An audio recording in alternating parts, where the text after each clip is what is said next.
I've received not a lot, but some comments from people, asking me to weigh in on the TikTok ban as proposed, or by the petition which was submitted to Parliament and read out by Moses Wetangula.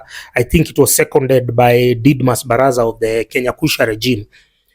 And I have not seen any particular kind of uproar, even on Twitter when I saw it trending, it barely hit 10,000 tweets. So is TikTok losing its ground as the home of free speech? Are they losing, the goodwill of the masses? Because I did not see any uproar. I haven't seen any people complaining. But maybe it's because of the approach that TikTok have used to perhaps moderate how they moderate their content. Because how do you, like now, all the videos that have been removed from my account based on or under the guise of community guidelines breaches are available on YouTube, available on Facebook and X. So TikTok stopped being the home of free speech a while ago, and it's a contradiction that they can, remove my content where, I speak normally without doing anything else, but then they allow people to go online and, show nudes, show their diabs, show their show everything, talk crap for hours. Guys sit there talking, listening to people talking crap, and they send them tunes to continue talking crap. So if TikTok is supposed to be a universal free speech platform, then they should act. They should act like it. They should not, because what they are doing is they've balkanized and they've isolated the elders, and now they've been left with these guys. And so we are wondering. It's easy when if the people you are only promoting, the people you are only giving a platform are the people who are talking crap, showing nudes. It's easy for any regime to come for you, let alone the Kenyan regime. It's easy for Tanzania. It's easy if those are the only people. But us who are engaged in daily civic education and conversations shaping the future of the country, talking about laws that will enable even apps like yours to exist in the country, it's weird, it's creepy. So there is a love-hate relationship that we have with TikTok.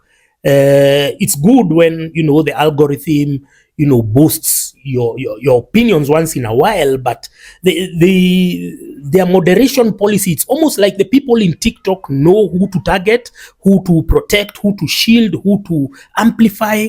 It's weird. It's weird. So I did not see outrage as I expected, which is why I didn't jump on the story immediately. I didn't rush to defend TikTok, as a home of free speech, because I've seen their censorship is real. So this is a conversation as we lambast our stupid politicians and pigs for having no agenda to speak about in Parliament. Because the first thing when I saw that petition, I was wondering, don't we have real issues to tackle?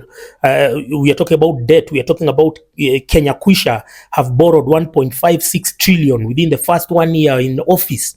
These are guys who've been telling us we inherited a dilapidated economy. They're already donning designer watches. They're already spending. Austerity was thrown out of the window. This Kenya Kusha shit show is a real contradiction in our lives.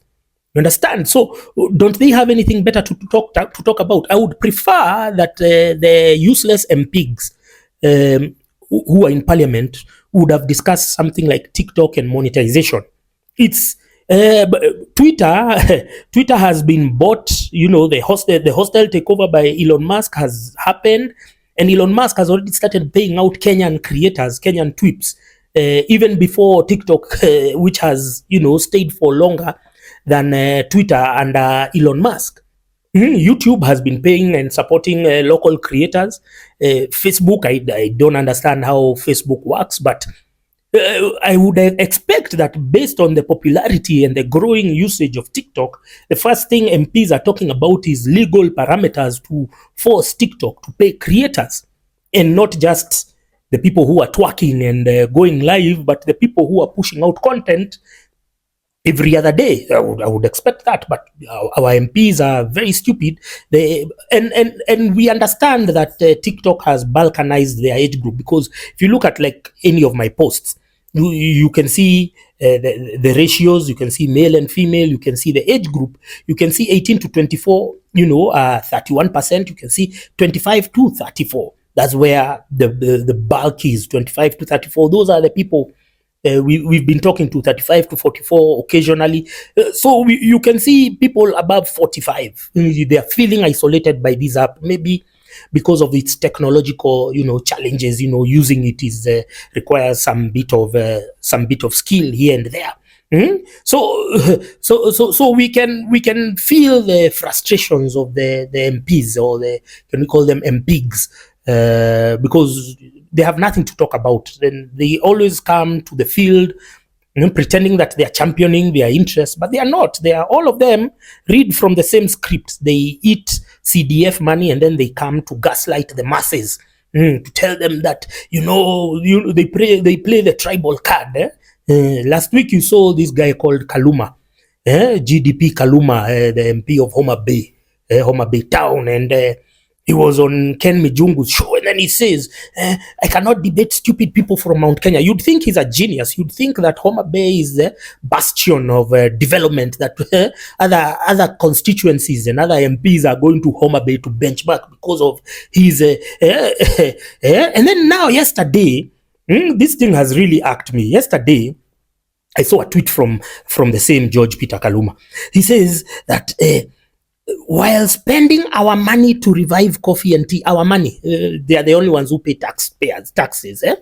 Kenya Kwanza administration is doing everything to kill sugar and maize industries, imagining this will only punish non-shareholders. You see, he knows very well that the coffee crisis has been induced by Rigathi Gachagua. He knows very well that the Nairobi Coffee Exchange has been closed for no good reason, that the players, the stakeholders in coffee have not been licensed. Many are saying that they are being forced to part with bribes so as to get licenses. He knows there's not been sales, and it has been covered by especially Nation Media Group and their publication called Weekly Review. He knows very well, because he reads. I mean, these useless MPs, we buy them their newspapers. By the time they are getting into their offices, they are finding newspapers bought with our taxes. He wants to play the card, the tribal card, because that's the only way he can appeal to his party, ODM. ODM they entertain any anti-Mount Kenya rhetoric. They love it, and that's how you endear yourself to the powers that be. This is a card that Akina James Orengo and Anyang' Nyong'o have played, for ages. But I decided to check this George Kaluma guy. And I went to the CDF, because we have to check these MPs. Now they are talking about TikTok. They are not talking about how they use CDF. So this Kaluma guy has, you can see the allocations there. Even as late of this year, they have received 138 million, 137, 137, 137, 109. I did a total of the amount of money he has received since he was elected in 2013. It is 1.123 billion, 424,000 and some change. So he has received 1.12 billion. What does he have to show for it? I went to the page of the projects of the CDF, because it's there, and I encourage everyone to do so for their own MPs. Now let's see what he has built with 1.12 billion. Atigogo Katuma means secondary. It hasn't even done anything. Duta primary, nothing. Uganda special school, nothing. Now he has done a laboratory block, an administration block, 2 classrooms. This guy has not done anything. He's only done a few classrooms, a few laboratory blocks, not even equipping them. He hasn't done even a complete school. He hasn't even done more than 7 projects, this guy. He hasn't completed 7 projects. And he's a guy coming to tell you, I cannot argue with people of Mount Kenya. If Mount Kenya people are idiots, then if Mount Kenya leaders are idiots, then you are sailing in the same boat. You're not different. Can you tell us what you've done with the CDF? Because these guys, they eat CDF and then they come to play the tribal card, because they know you people are susceptible. You'll take the bait. You understand? And now they are talking about TikTok and everything. And you guys, you're not going to the CDF to see how they've used it.